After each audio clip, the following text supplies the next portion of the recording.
সামনে যেটি দেখছেন এটি হলো মন্দিরের প্রবেশদ্বার। এটা হলো টিকিট কাউন্টার। এখান থেকে আপনাদের টিকিটটা কেটে নিতে হবে।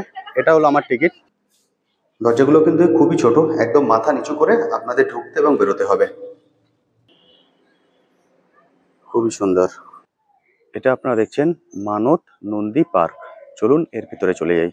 অর্থাৎ এখানে যদি আপনাদের মানত করতে হয় তাহলে ওনার কানে কানে আপনার মানত বলতে হবে। অর্থাৎ 108টা যে শিব মন্দির আছে এখানে 108টা ঘন্টা আছে। এদিক দিয়ে পরপর শিব মন্দিরগুলো আপনারা দেখতে পাচ্ছেন।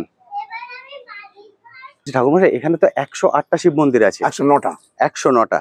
রুদ্রাক্ষ জপমালা 109। আচ্ছা, শিব জপমালা, সেই জপমালা হিসাবেই পুরো সাজানো হয়েছে। নমস্কার বন্ধুরা, কেমন আছেন? আশা করি সকলেই ভালো আছেন। ট্যুর বাকেটে আপনাদের সবাইকে স্বাগত। আমি অনুপ নিয়ে চলে এসেছি নতুন আরেকটি ভিডিও। আজকের এই ভিডিওটিতে আমি আপনাদের সঙ্গে শেয়ার করব 108টি শিব মন্দির। ঠিকই শুনেছেন, 108টি শিব মন্দির একই জায়গাতে। ফলে আজকের এই ভিডিওটি কিন্তু খুবই গুরুত্বপূর্ণ হতে চলেছে। এই 108টি শিব মন্দিরটি কোথায়, এখানে আপনারা কিভাবে আসবেন, এখানে মন্দির ওপেনিং এবং ক্লোজিং টাইম কি আছে, যদি আপনারা এখানে পুজো দিতে চান সেটা কিভাবে দিতে পারেন, 108টি শিব মন্দিরেই কি পুজো দেওয়া যায়, এখানে যদি আপনারা দুপুরের ভোগ প্রসাদ খেতে চান সেটা কিভাবে খেতে পারেন, এর A to Z থাকবে আজকের এই ভিডিওটিতে। ফলে ভিডিওটি স্কিপ না করে সম্পূর্ণটাই দেখার অনুরোধ রইল। আর যারা ফার্স্ট টাইম আমার ভিডিও দেখছেন তাদেরকে রিকোয়েস্ট করব প্লিজ চ্যানেলটি সাবস্ক্রাইব করে নেবেন। ভিডিও নিচে যে রেড সাবস্ক্রাইব বাটনটি আছে সেটি প্রেস করে পাশের নোটিফিকেশন বেলটি অবশ্যই অন করে দেবেন। তাহলে আমার সকল ভিডিওর আপডেট সবার আগে পৌঁছে যাবে আপনার কাছে। চলুন তাহলে শুরু করা যাক আজকের ভিডিও।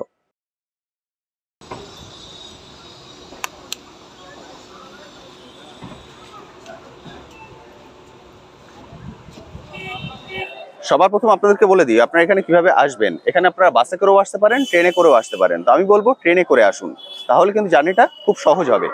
আমি আজকে চলে এসেছি ট্রেনে করে। আমি আজ হাওড়া থেকে 6টা 20 বর্ধমান লোকাল ধরে নিয়েছি। 6টা 20 বর্ধমান লোকাল ধরে এখানে আমি পৌঁছে গেছি 8টা 45-এ। ফলে আপনারা হাওড়া থেকে বর্ধমান লোকাল ধরে খুব সহজেই কিন্তু এখানে পৌঁছে যেতে পারেন।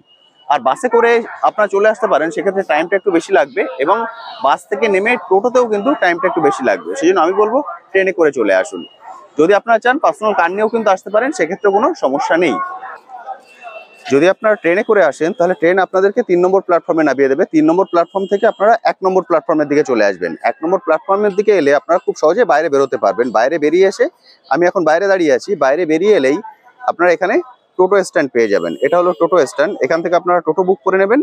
টোটো বুক করে নিলে খুব সহজেই কিন্তু চলে যেতে পারবেন। আর যদি মনে করেন বাসে করে যাবেন তাহলে একটু এগিয়ে গেলে সামনে বাস পেয়ে যাবেন। চলুন এখন টোটো বুক করে নিয়ে আমি এগিয়ে যাব।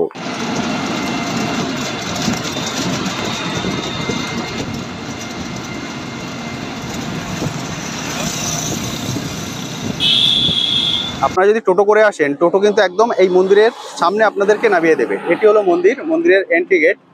একদম এর সামনে আপনাদের টোটো নামিয়ে দেবে। টোটো করে এলে ভাড়া পড়বে 20 টাকা, আর যদি বাসে করে আসেন ভাড়া পড়বে 10 টাকা। চলুন এবার মন্দিরের ভিতরে ঢুকে যাই। 108 শিব মন্দির ট্রাস্ট বোর্ড, নবাবহাট, পূর্ব বর্ধমান। ঢুকতেই বাহাতে আপনারা রেস্টুরেন্ট পাবেন। যদি খাওয়া দাওয়া করতে চান তাহলে এখান থেকে করে নিতে পারেন। সামনে যেটি দেখছেন এটি হলো মন্দিরের প্রবেশদ্বার। অসাধারণ সুন্দর। দেখুন, ভোলে মহেশ্বর মাঝখানে বসে আছেন, তার দুদিকে আছেন নন্দী। অসাধারণ সুন্দর কিন্তু গেটটি।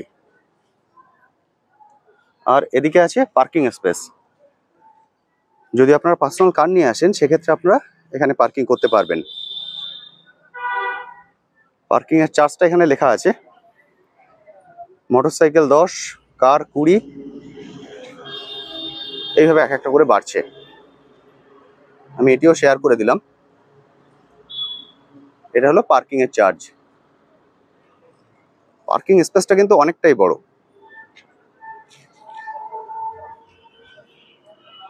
এখানে একটা নটরাজের মূর্তি আছে পার্কিং স্পেসে, অসাধারণ সুন্দর, অপূর্ব সুন্দর।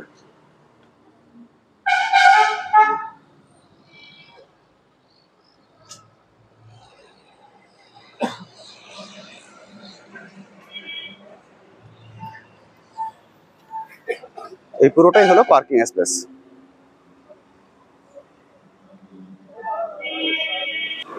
আপনাদের এদিকে দেখালাম একটা রেস্টুরেন্ট আছে, ক্যাফে, তার পাশেই আছে বিশ্রামাগার। এটা হস্তশিল্পের একটা দোকান, যদি কিছু কিনতে চান এখান থেকে কিনতে পারেন।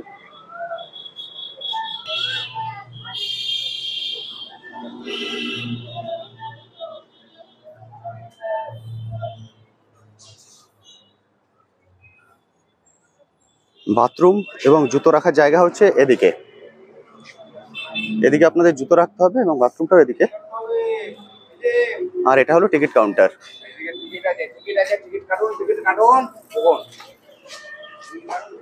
এটা হলো টিকিট কাউন্টার। আপনাদের এখানে 2 টাকা করে টিকিট কাটতে হবে।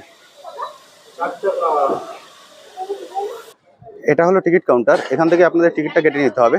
এটা হলো আমার টিকিট, টিকিট কেটে নিয়েছি, টিকিটের মূল্য 2 টাকা। আর এদিকে রাখতে হবে জুতো।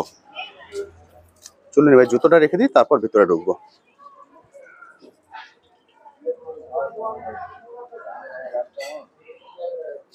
এটা জুতো রাখার জায়গা।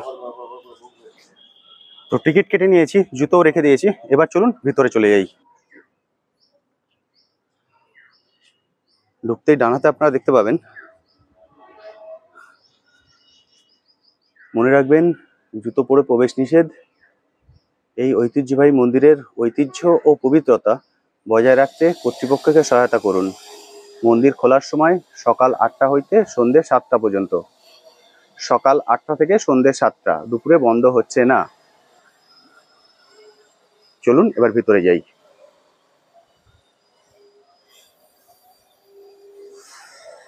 এখানে দান গ্রহণ করা হয়, এখানে একটা ছোট্ট অফিস আছে, যদি আপনারা কিছু দান করতে চান এখানে দান করতে পারেন। ঢুকতেই এখানে 2টো শিব মন্দির আছে, আর এখানে আছে দান পেটি। একই রকম আদলের 2টো শিব মন্দির আপনারা পাশাপাশি দেখতে পাবেন।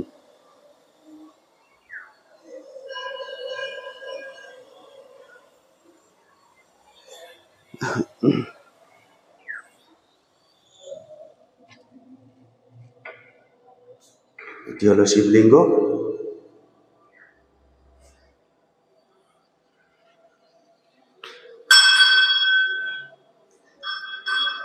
জয় বাবা ভোলেনাথ।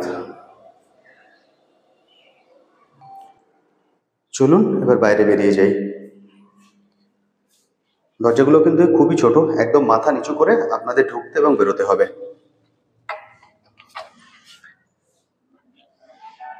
এখান দিয়ে বাইরে বেরিয়ে সামনে একই রকম আরো 2টো শিব মন্দির দেখতে পাবেন। শিব মন্দিরগুলো দেখতে কিন্তু একই রকম। আপনারা যদি ধূপ এবং মোমবাতি দিতে চান তাহলে সেটা এখানে দিতে পারেন, বাইরে ব্যবস্থা করে রাখা আছে। কোনো মন্দিরের ভিতরে ধূপ এবং মোমবাতি দেবেন না। এখানে আপনারা ধূপ এবং মোমবাতিগুলো দিতে পারবেন।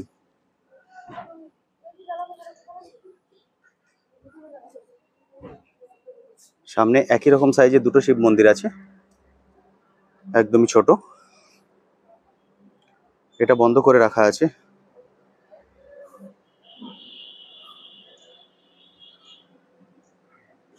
এখানে ভোলে মহেশ্বর রাজকীয় বেশে আছেন।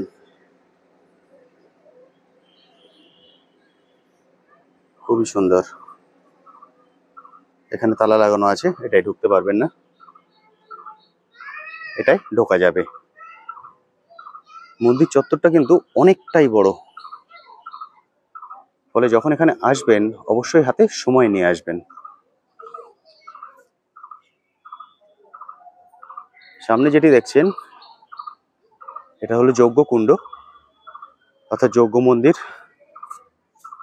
এর ভিতরে আছে যজ্ঞকুণ্ড, অর্থাৎ এই মন্দিরে যখন কোনো যজ্ঞ করা হয় সেটা কিন্তু এখানে করা হয়।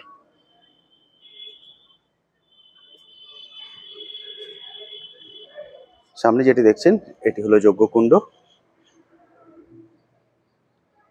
খুবই সুন্দর, একদম পরিষ্কার পরিচ্ছন্ন। যজ্ঞকুণ্ডের উল্টো দিকেই এখানে একটা বসার জায়গা আছে, যদি আপনারা চান এখানে বসে একটু বিশ্রাম নিতে পারেন। খুবই সুন্দর, একদম গাছের নিচে। এই জায়গাটা কিন্তু খুব সুন্দর। এর এই পাশটায় আছে মানত নন্দী পার্ক।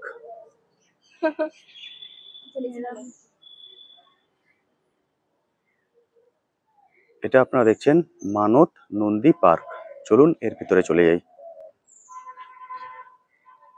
এখানে নন্দী মহারাজ বসে আছেন, দেখতেই পাচ্ছেন। অর্থাৎ এখানে যদি আপনাদের মানত করতে হয় তাহলে ওনার কানে কানে আপনার মানত বলতে হবে। মানুষের বিশ্বাস নন্দী মহারাজের কানে কানে যদি মানত বলা যায় তাহলে সেটা পূরণ হয়। আর ওনার সামনে আছেন ভোলে মহেশ্বর এবং তার দুদিকে দুজন নন্দী মহারাজ। জায়গাটি কিন্তু খুব সুন্দর করে সাজানো গোছানো এবং তার সামনে আছে একটি জলাশয়। এখানে ছোট ছোট মাছও আছে, দারুণ লাগছে কিন্তু দেখতে। এই মানত নন্দী পার্কের এই সাইড দিয়ে যদি আপনারা চলে যান, এখান দিয়ে সরু একটা রাস্তা আছে, এখান দিয়ে সামনে এগিয়ে যেতে পারবেন। অর্থাৎ মানত নন্দী পার্কের দুটো পার্ট আছে, আমি দেখিয়ে দিচ্ছি কি পার্ট আছে। এখানে কাঁচগুলো কিন্তু অসাধারণ সুন্দর, পুরো জায়গাটাকে খুব সুন্দর করে সাজানো গোছানো হয়েছে। এই দেখুন, নন্দী বাহনের উপরে শিব পার্বতী, শিল্পী পূর্ণেন্দু দে। আর এইখানে আছে সবগুলো মন্দিরের ঘন্টা। এখানে যতগুলো শিব মন্দির আছে, অর্থাৎ 108টা যে শিব মন্দির আছে, এখানে 108টা ঘন্টা আছে। রেওয়াজ হলো আপনি যখন এখানে আসবেন অবশ্যই একটা একটা করে সবগুলো ঘন্টা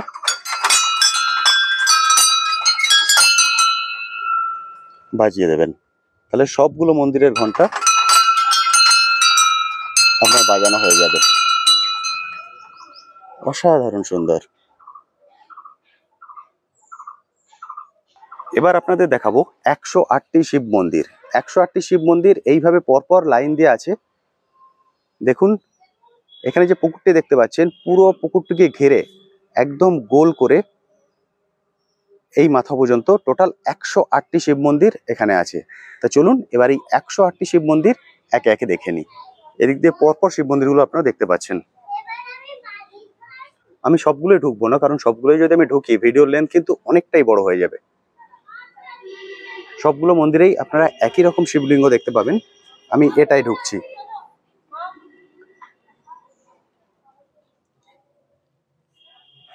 ভোলে মহেশ্বর এখানে বসে আছেন। মন্দিরের সাইজগুলো কিন্তু খুব বেশি বড় নয়, তবু আপনি এর মধ্যে এসে বাবার মাথায় জল ঢালতে পারবেন, পুজো দিতে পারবেন। জয় বাবা ভোলেনাথ। মন্দিরের গেটগুলো করা হয়েছে ছোট করে, যাতে মাথা নিচু করে এখানে ঢুকতে এবং বেরোতে হয়।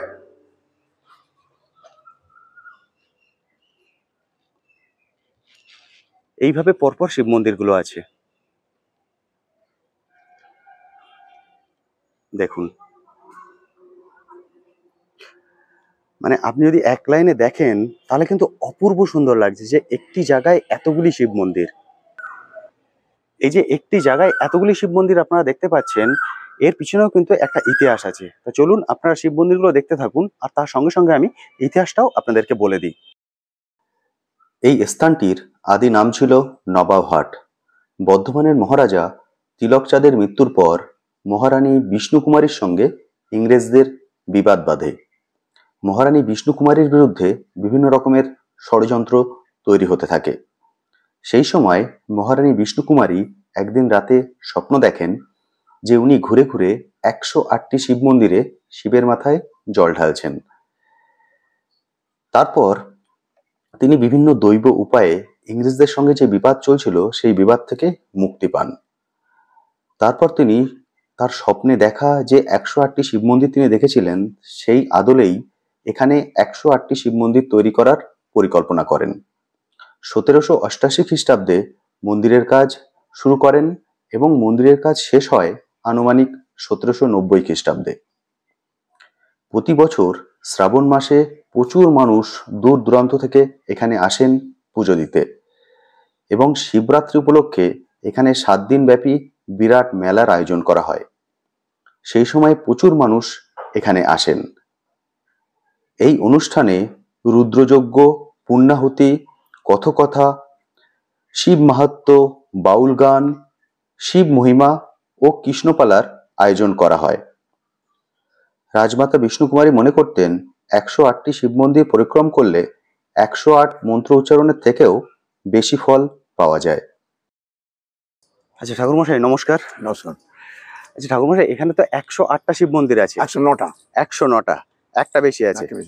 109টা। এই রুদ্রাক্ষ জপমালা 109। আচ্ছা, শিব জপমালা সেই জপমালা হিসাবেই পুরো সাজানো হয়েছে।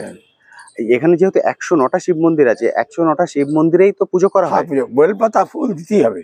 বেলপাতা ফুল তো দিতেই হবে, যত বেলাই হোক। এখানে কি সকাল সন্ধ্যা দুবেলাই পুজো হয়? একবার সন্ধ্যা দেখানো হবে, মোমবাতি ধূপ দেখানো হয়। আচ্ছা, সন্ধ্যেবেলায়। আর সকালে? সকালে ওইটা পুজো হয়, মানে ওই যে সকালে প্রথম ফার্স্ট মন্দিরে জল ঢেলে ধূপ ধুনো দেখিয়ে দিয়ে তারপরে আরম্ভ করবো। আচ্ছা, প্রথম মন্দিরটায় দেখলাম ওখানে তালা দেয়া আছে আর ঠাকুরকে একদম রাজবেশে সাজানো আছে। এর আগে তো দুবার চুরি হয়ে যেত, মুটু ফুটু হয়ে যাও। আচ্ছা আচ্ছা, এই দুবার তেমন কেউ থাকে না। বুঝতে পেরেছি, পকেট ভরে নিল। বুঝতে পেরেছি। মানে ওটা একটা বিশেষত্ব আছে কি, ওটা আলাদা কেন? ওটা মেন মন্দির। ওটা মেন মন্দির। আচ্ছা, ওইটা হচ্ছে মেন মন্দির। ওখানে দেখলাম ঠাকুরের মাথায় রূপোর মুকুট পরানো আছে, সোনার সবকিছু আছে রূপোর। আচ্ছা, সেই জন্য ওটা তালা দিয়ে রাখা আছে। আর সোনার মুকুট দিয়েছে। আচ্ছা, আর ভয় পড়াই না। বুঝতে পেরেছি, যে ওটাও যদি আবার চুরি করে নিয়ে যায়, কি অবস্থা। দিয়েছে। এখানে কজন ঠাকুর মশাই আছেন? তিনজন। তিনজন মিলেই এই 109টা মন্দিরে পুজো করেন ওনারা। তারপর একজন এখন বাইরে থাকে। আচ্ছা, এখন আপনারা দুজন আছেন, দুজন মিলেই পুরো 109টা মন্দির সামলাচ্ছেন। আমার বড় ছেলে করে দেয়, 2 ঘন্টা থেকে 2.5 ঘন্টা টাইম লাগে। 2 ঘন্টা থেকে 2.5 ঘন্টা টাইম লাগে সব মন্দিরগুলো পুজো করতে। আচ্ছা, সাধারণ মানুষ যারা আসছেন তারা যদি পুজো দিতে চান, তারা কি পুজো জল দেয় করে আবার দিয়েছে, এখান থেকে ডালা কিনে নেবে। আচ্ছা, পুজো দেবে, মানে বলবে এই দোকান থেকে ডালা উনি কিনে নেবেন, তাই তো? এখান থেকে ডালা কিনে নিয়ে নাম করতে বলবে, যেমন সব পুজো করে ওরা ওখানে জল দেবে, মালা পড়াবে, সব করে দেবো মন্ত্র আমি। আচ্ছা, যার পরে করে দেবে। আচ্ছা, যারা পুজো দেবেন তারাও কি 109টা শিব মন্দিরে দেবেন? অনেকে দেয়, অনেকে দেয়, কেউ দেয় না, এখান থেকে পুজো করে বেরিয়ে চলে গেলো। কেউ যদি একটা দুটো দেন সেক্ষেত্রে কোনো অসুবিধা আছে? না না, ওখানে এই ঘরটা এই সামনে 3টে দিয়ে চলে গেল। বুঝতে পেরেছি। আর কেউ 108টা দেবেই। 108টা দেবেই, মানে উনি সংকল্প করে এসেছেন যে আমি 108টাতেই দেবো। 108টা এমন আছে যাত্রী বেছে যে প্রত্যেকটি হাঁটু গেঁদে প্রণাম করবে, সব 108টা মন্দিরে। বুঝতে পেরেছি। ওনাদের বিষয় এই জিনিসটা তো বিশ্বাসের পরেই সবকিছু, মানুষের বিশ্বাস। আর এখানে বড় উৎসব কখন হয়? শিবরাত্রি। শিবরাত্রি। আর শ্রাবণ মাসে হয়। আচ্ছা, পুরো মাসটা শ্রাবণ মাসটা মেলার মতোই লোকজন আসছে। শ্রাবণ মাস, পুরো শ্রাবণ মাসে মানুষ এখানে আসেন জল ঢালতে। আর শিবরাত্রিটা হচ্ছে সব থেকে বড় উৎসব। বিরাট বড় করে উৎসব করা হয় এখানে। বাহ, খুব সুন্দর, দারুণ। আর এটা মন্দিরটা কি কোনোদিন বন্ধ থাকে? সারাদিন বন্ধ এরকম কোনোদিন না, মানে মানুষ যে কোনো দিন আসতে পারে। আচ্ছা, এখানে 8টা থেকে রাত্রি 6:30 পৌনে 7টার মতো খাওয়া যায়। আর এখানে দেখলাম বাইরে বিশ্রামাগার আছে, মানুষ মানে বিশ্রাম করতে। যারা দূর থেকে আসবে তাদের কি থাকার ব্যবস্থা আছে? রাতে থাকার ব্যবস্থা নেই। আশপাশে কোথাও হোটেল আছে? হ্যাঁ, পাশে হোটেল আছে, মানে কেউ যদি অনেক দূর থেকে আসছে। যেমন আমি কলকাতা থেকে এসেছি, জিজ্ঞেস করে আমি বলে দিচ্ছি, ঠিকানা দিয়ে দিচ্ছি, ওখানে চলে যাও। আচ্ছা, মানে এর কাছেই আছে। এসে আপনার সঙ্গে কথা বলে নিলে আপনি ঠিকানা দিয়ে দেবেন, উনি গেলে ওখানে ঘর পেয়ে যাবেন। অন্তত সেক্ষেত্রে ওনার চিন্তা করার দরকার নেই যে আমি অনেক দূর থেকে আসছি, আমার আস্তে আস্তে দুপুর হয়ে গেল, আমাকে আবার ফিরতে হবে, এর চিন্তার কোনো কারণ নেই। বাহ, তো আপনারা ঠাকুরমশার মুখেই শুনলেন, এই মন্দিরে নিজস্ব কোনো গেস্ট হাউস নেই, ফলে যারা আপনারা দূর থেকে আসবেন তাদের কিন্তু চিন্তারও কোনো বিষয় নেই, কারণ এর পাশেই আশপাশেই 2-3টে হোটেল আছে। আপনারা সরাসরি এখানে চলে আসুন, ঠাকুরমশার সঙ্গে কথা বলুন, উনি ব্যবস্থা করে দেবেন। ফলে আপনারা এখানে থেকে এই 109টা শিব মন্দির ঘুরে দেখে পুজো দিয়ে যেতে পারবেন। কারণ এই 109টা শিব মন্দির ঘুরে দেখে পুজো দিতে যথেষ্ট সময় লাগবে আপনাদের, তাড়াহুড়ো করে কিন্তু এই জিনিসটা হয় না। এই জন্য যারা দূর থেকে আসছেন তারাও চিন্তা করবেন না, আশপাশে থাকার জায়গা আছে, সেখানে থেকে খুব ভালোভাবে তৃপ্তি করে পুজো দিন, কথা দিচ্ছি ভালো লাগবে।